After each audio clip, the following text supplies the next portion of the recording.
Excellencies, ladies and gentlemen, as per established practice, I will now give the floor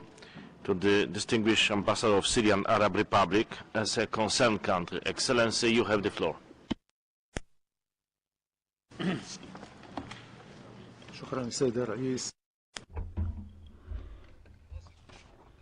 Thank you, sir.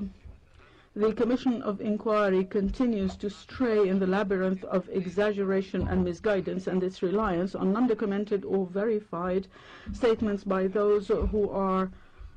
looked for under criminal cases and relying on media reports that are being disseminated by sources inimical to Syria, a matter that has made the reports of the committee a support to those who are extremists and the takfiristes. We have advised the committee as of the beginning to act on the basis of truth and objectivity, and we have submitted to it and to the Office of the High Commissioner more than 250 communications and documents that refute the claims by those who participate in the bloodshed. But the Committee of Inquiry has ignored all of this and continued politicizing and exaggeration. And some of the aspects of the weakness of the report of the committee is what we see in paragraph 14 on the existence of external supporters of the armed groups that give those political and financial cover and supply them with military equipment. Also, the Commission in paragraph 33 did recognize that those supporters are pushing the combatants into extremism, and here we ask the question, why did the committee not find in itself the necessary courage or candor to point out to those supporters, in particular the United States of America and its instruments, Qatar, Turkey and Saudi Arabia? The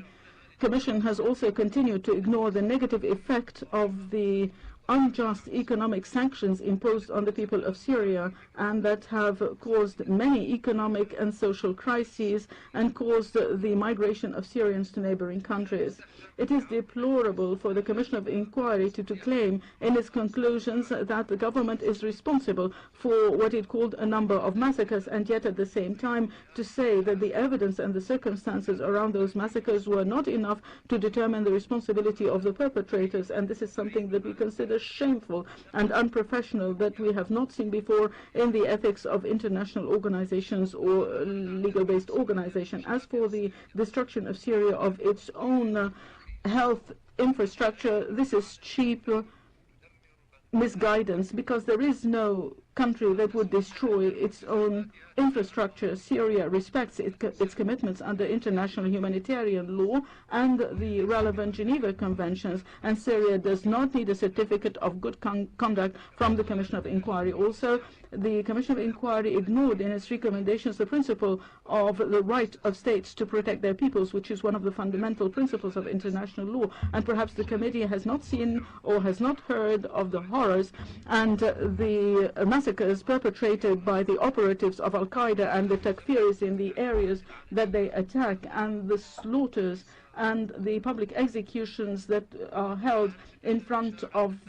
children, women, and the family members of the victims. Also, the Commission of Inquiry has ignored the hysterical movements that are resorted to by the instigators of killing in my country whenever in the horizon we see the possibility of a political solution amongst the Syrians. And this unethical role of those countries will lead to a great set down to resort to the principles of international law and the Charter of the United Nations. The small positive step, however, that we have seen from the Commission of Inquiry, and we have seen rather late, was in paragraph 20, where the Commission of Inquiry indicates the conformity of the position of Saudi Arabia with the position of Al-Qaeda, when the Commission pointed out the invitations that we have heard from Saudi Arabia and Ayman al-Zawahiri, the leader of Al-Qaeda, and that are exhorting Muslims to engage in jihad in Syria and to provide the armed groups with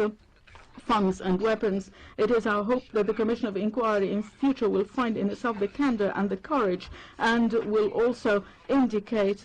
that Turkey and Qatar are implicated in the bloodshed of the Syrian people and the destruction of Syria. Mr. President, as for the report by the Special Rapporteur on IDPs, and while we thank the Rapporteur, we would like to indicate that we have cooperated with him fully, and we have extended to him over a year ago an invitation to visit Syria. However, until now, he has not undertaken this visit for reasons that we do not know, and therefore he could not directly and first-hand find out what the situation was, and he has not obtained credible and documented information, and therefore we would like him to tell us frankly why he has not undertaken the visit so far. We're also sorry that he has relied on information that he had obtained from the Commission of Inquiry's report, and unfortunately these are selective and politicized and lack credibility. We also regret that he ignored that the two principal reasons for internal displacement in Syria are the terrorist operations that are being engaged in by the takfiri groups, and that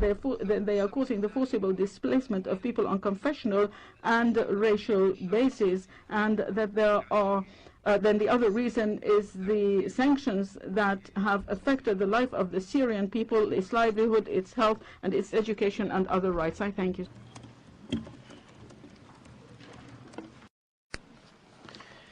I thank you, Excellency.